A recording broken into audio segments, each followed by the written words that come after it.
Hello, my name is Sydney, and today I'm here to spill the tea. That is right. I'm going to tell you what my book is about, or what my books are about. Oh my gosh. Also, I did just drink tea because guess where I was this afternoon? Ooh, the cafe down the street. No, I'm just kidding. I was at Barnes & Noble. Let's just move on. Today is Friday, March 8th, and it is the day after PitMad, hashtag PitMad, which, like, if you don't know what that is, that's basically when, you go on Twitter, like maybe 4 times a year, they have this event. Writers who have finished a book can go on Twitter and basically compose a very brief tweet or log line that captures the attentions, hopefully, of agents. So every like on your tweet is an agent saying, send your book to me, query me if you think that we're going to be a good match. So I got 1 like, which is like great because, it's better than like the last time I did PitMad when I didn't get any, but I also posted it at like 7 o'clock.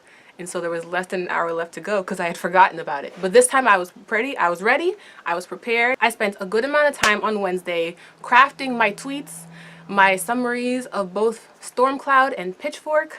I played with the idea of doing the same tweet 3 times or doing different tweets, but like it is so hard to craft a tweet that captures the attention of people, of agents, and that does a decent job summarizing your book in 280 characters or less, including hashtags for PitMad, what genre it is, and comp titles, like any books or movies or whatever that are similar to your book. Like, it's hard to do all that in 280 characters, but I did it.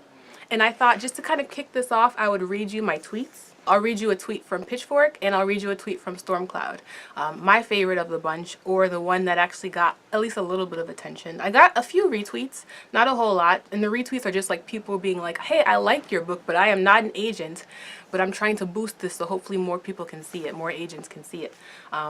So let's start with Stormcloud, because, Stormcloud came first in my life, and this year makes 10 years, November, that I've had the idea for this world, and it has come such a long way. I have had like 5 different main characters, and Race is the last one, and Race will be the last one because I am not changing again, because Race is the right one. You kind of have to, it's like when they say you have to kiss a few frogs to find your prince.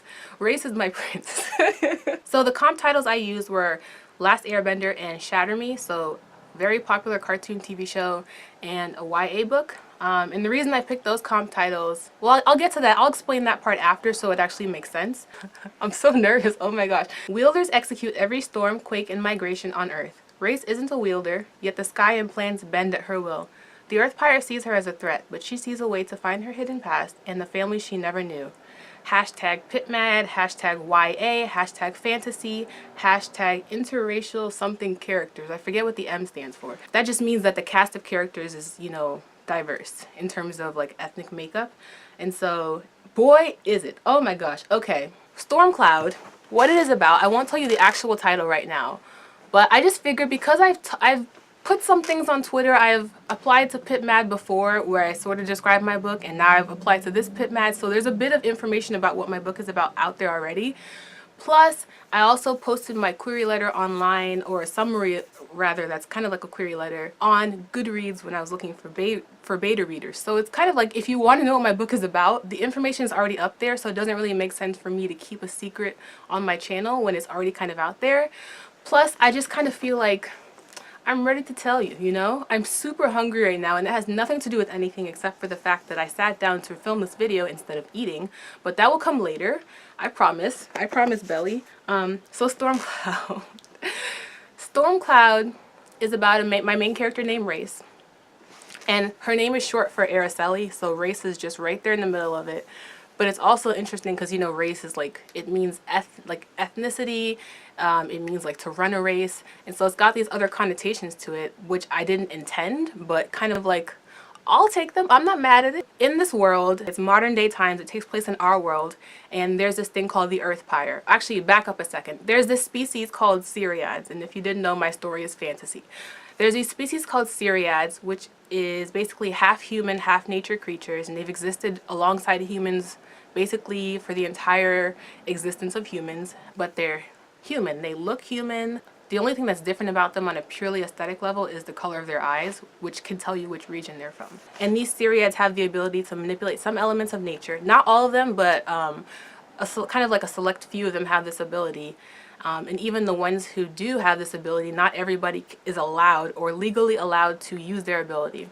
So in this world, people can control one element of nature. There are 7 different regions. So there's the water region, which is like the oceans, lakes, seas, bodies of water in general.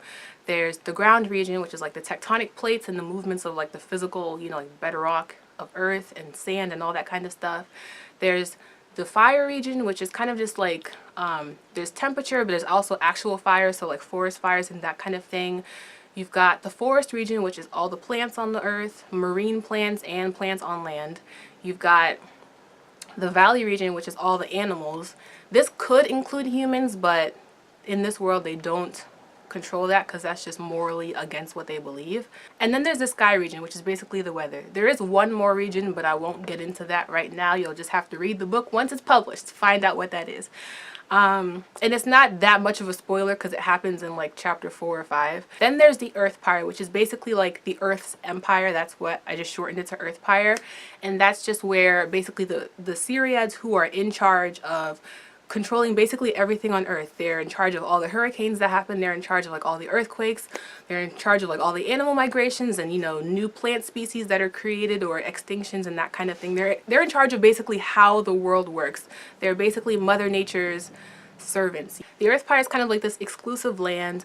All seriads do not live in the Earthpire. In fact, only about 1% of all seriads do live in the Earthpire, and they're sort of these elite figures who abide by all the laws. They create all the laws for all the seriads who live outside of the Earthpire, and they're not exactly liked by the general seriad kind.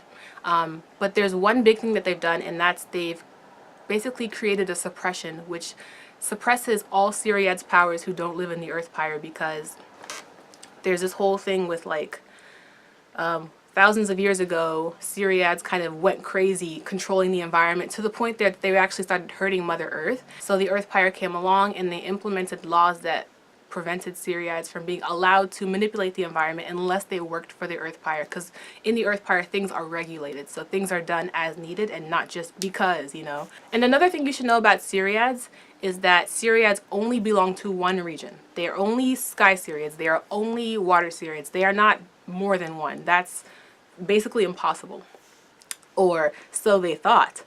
So that's kind of the background of this world. Now, my main character, Race, she lives outside of the Earthpire. She grew up in Japan with her adoptive mother, whose name is Umiko. Now, this could change a little bit, but the gist is that she does not live inside the Earthpire, because she, Race, is a seriad of 2 regions. She is a sky seriad and she is a forest seriad, so she can control like the weather and the plants.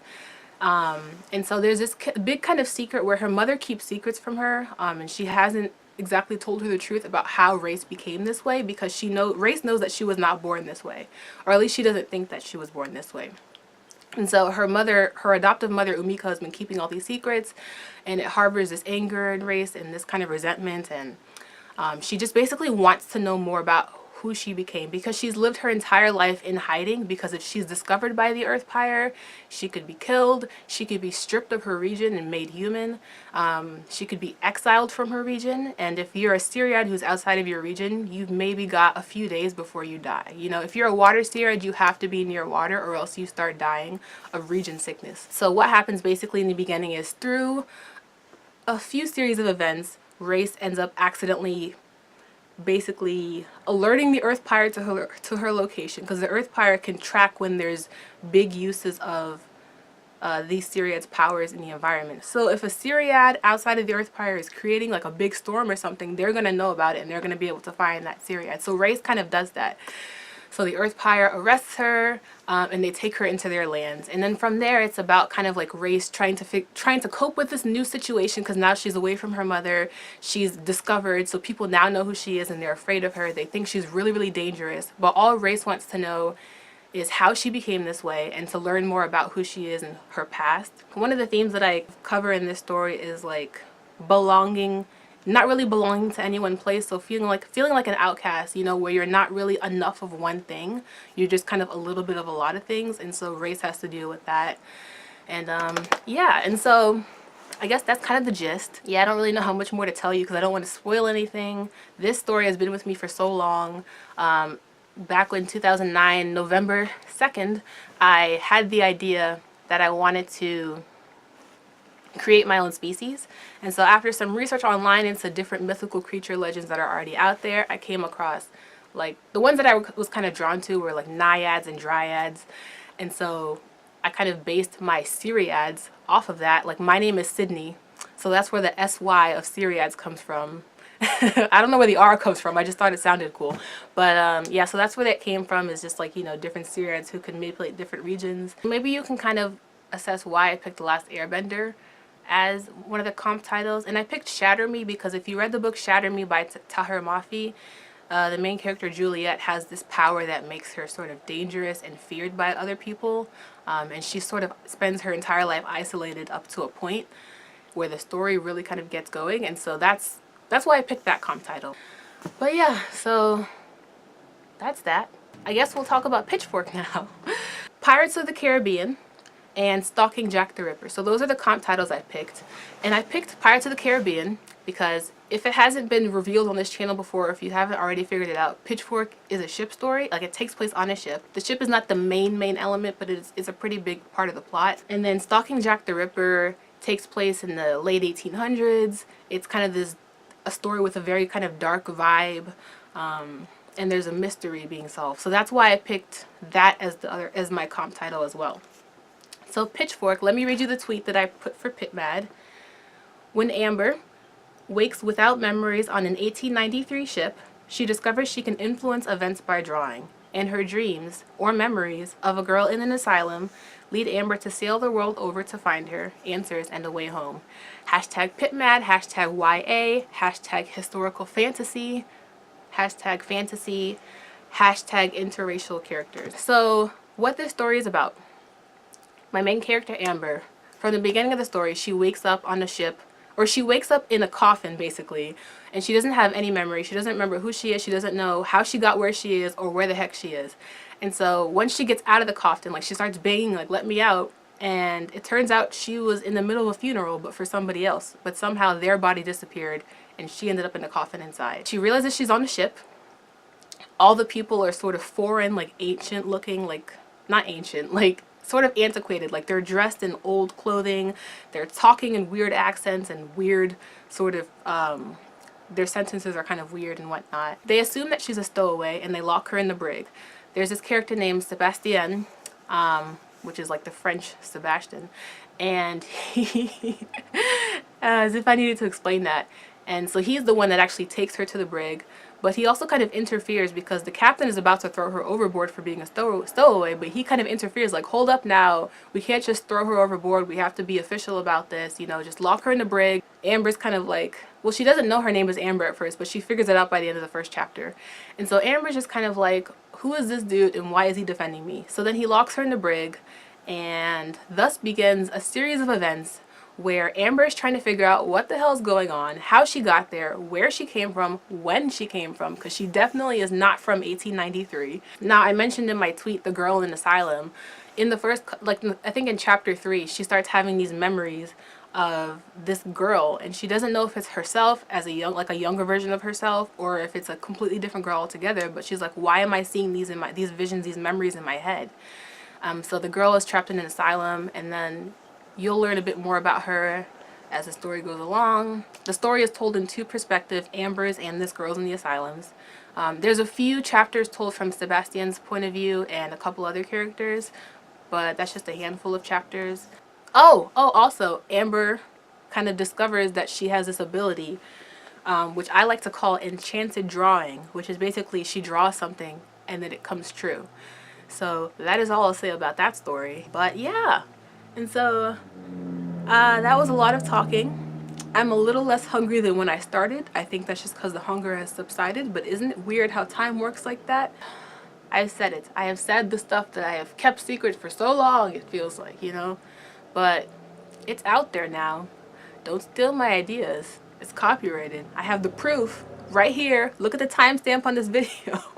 So one last thing I want to mention is that Camp NaNoWriMo is next month. it will officially been a year since I wrote the first 30,000 words of Stormcloud Book 2. And so I do want to participate in Camp NaNoWriMo this year. I don't really know what I'm going to be working on, but I do know, or I do think right now, that I'll probably be working on maybe some minor edits to Pitchfork, as well as some essays for my essay collection Soul Dust, which I still haven't like put that video up, but I promise you it is coming this month. I have already edited, it's just about when I put it up. That's my plan for Camp NaNoWriMo. As we get closer to the date, or once Camp NaNoWriMo starts, I will figure out how that's gonna work. I don't know if I'm gonna do one huge massive vlog of the event like I did last year, where I vlogged pretty much every day, or pretty much every day that I wrote, and then I edit it into one big vlog, or if I'm going to do like weekly things. I haven't decided yet. Thank you guys so much for watching this video. Hopefully you liked it. Hopefully my stories sound interesting to you. If not, that's okay too. They're certainly very interesting to me, and I should hope so. Otherwise, I have spent far too long of my life working on these stories. Give this video a like, hit subscribe, and I will see you next time.